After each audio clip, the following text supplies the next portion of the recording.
Bon. Déborah Brio est avec nous ce matin, elle est avec nous pour parler mode. Bonjour Déborah. Bonjour Patrick. Comment ça va? Ça va bien et vous? Ça va très bien. Alors on va parler aujourd'hui d'astuces pour mettre un petit peu de couleur pendant cette période hivernale. Exactement, comment pas déprimer. Et puis souvent en hiver on se dit ah bah je mets ma doudoune noire, les bottines noires. Souvent on me dit ah mais j'aime pas trop mettre des couleurs en hiver, je mets plus en été, c'est moins salissant l'hiver et tout. Des fois, je me dis, bon, mais alors, on n'est quand même plus en 1920, où les routes n'étaient pas tracées et puis où on risquait de s'en mettre partout. Du coup, là, on peut tenter vraiment les couleurs, même le blanc, hein, des fois, on a un petit peu peur de cette couleur. On se dit, ah, mais ça va bien avec le bronzage ou j'en mets que l'été. Mais bah, la neige est blanche et puis le blanc, c'est tendance en hiver parce que ça va amener vraiment du peps à vos looks et ça va permettre de twister un petit peu ces couleurs monotones comme le gris, le marron, le noir aussi, donc ça c'est pas mal et c'est prouvé physiologiquement, les couleurs ça booste le moral, ça donne de la bonne humeur et puis ça rend les gens heureux. Comme vous l'avez fait aujourd'hui, vous pouvez pas me perdre là hein, aujourd'hui dans les studios. Et puis bah, les couleurs ça peut faire peur hein, parce que voilà souvent on a un rapport un petit peu émotionnel aux couleurs dans le sens où parfois j'entends qu'on me dit mais ça je peux pas trop mettre parce que j'ai l'impression qu'on va voir que moi ou je me sens pas à l'aise là-dedans ou ça me rappelle telle ou telle chose. Donc on peut trouver toujours des compromis pour justement essayer de mettre un petit peu de couleur dans notre dressing sans non plus passer dans l'extrême jaune ou rose pétant. On peut décliner, par exemple, une première astuce, c'est décliner des couleurs sur nous, en fait. En temporisant un petit peu, si on adore le jeans, on peut très bien jouer sur les teintes bleues du bleu jean sur la silhouette. Donc, on aura un jeans, on aura peut-être des bottines grises, un petit dessus blanc, toujours avec des basiques blancs et noirs pour twister les couleurs.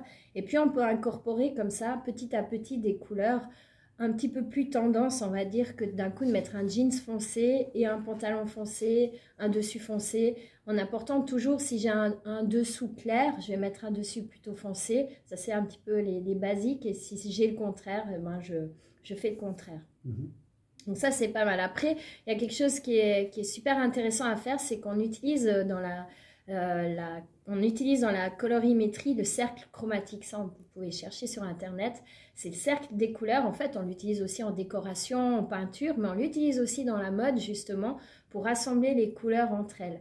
Et si on choisit des couleurs qui sont à côté sur ce fameux cercle chromatique, ben, on fait toujours des looks sans faute de goût, étant donné que les couleurs vont se fondre l'une dans l'autre, comme elles sont l'une à côté de l'autre. Et on peut utiliser ce même cercle pour jouer des contrastes et puis surprendre dans nos tenues en prenant les couleurs qui sont opposées sur le cercle chromatique. Alors bah ça, vous pouvez vous rendre compte, par exemple, si vous connaissez la série sur M6, Scène de ménage, eh bien, vous jetez un œil ce soir et vous faites attention qu'aux couleurs en fait qu'ils utilisent. Ils utilisent tout le temps ces couleurs opposées en fait sur les personnages. Et inconsciemment, c'est là pour créer quelque chose, une certaine sympathie envers le personnage. Et on a envie du coup de regarder la série ou alors on va rester scotché dessus en disant il dit quoi? Mais en fait, c'est inconscient. C'est parce que c'est des assemblages de couleurs qu'on n'a pas l'habitude de voir ou de faire nous-mêmes dans la vie de tous les jours. Et ça fonctionne en fait. Ils utilisent ça au cinéma où on peut utiliser ça si on a envie d'avoir un discours qui soit entendu et soutenu. On peut le faire dans la vraie vie aussi, ça match et puis c'est super joli. Mais il faut être un peu téméraire. Donc ça, c'est pour éviter la faute de goût, mais oui. Il y a quand même des couleurs peut-être à éviter. Alors, il y a des combinaisons de couleurs à éviter. Par exemple, bah, le brun et le noir, le brun et le gris, le noir et les couleurs trop sombres. Et il y a des associations originales à faire, par exemple, qu'on ne va pas y penser. Alors, le brun, au lieu de l'associer avec quelque chose de tristouné, on va le mettre avec du turquoise, par exemple, ou du vert émeraude. Dépend si on aime être vu ou si on veut être un petit peu plus classique. On va choisir l'intensité de la couleur. On peut oser le orange et le bleu foncé.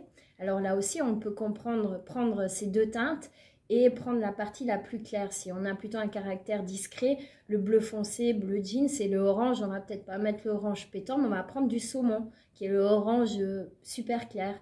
En utilisant toujours ce cercle chromatique qui dérive les couleurs de la couleur la plus pure à la plus douce en fait. Et selon notre personnalité, eh bien on choisit cette couleur. On a aussi le violet et le rouge, le vert et le rose qui marchent bien, le mauve et le blanc. Pour vous, messieurs, hein, au top, c'est le bleu et le kaki. C'est super joli sur vous. Pour vous aussi, le camel et le blanc. Le camel et le jeans. Camel et vert sapin. Donc ça, c'est toutes des associations que vous pouvez faire au lieu de partir sur les versions plus classiques. Voilà, une chronique pleine de couleurs et bonne pour le moral aussi. Merci beaucoup. Merci à vous. À bientôt. À bientôt. Bye bye.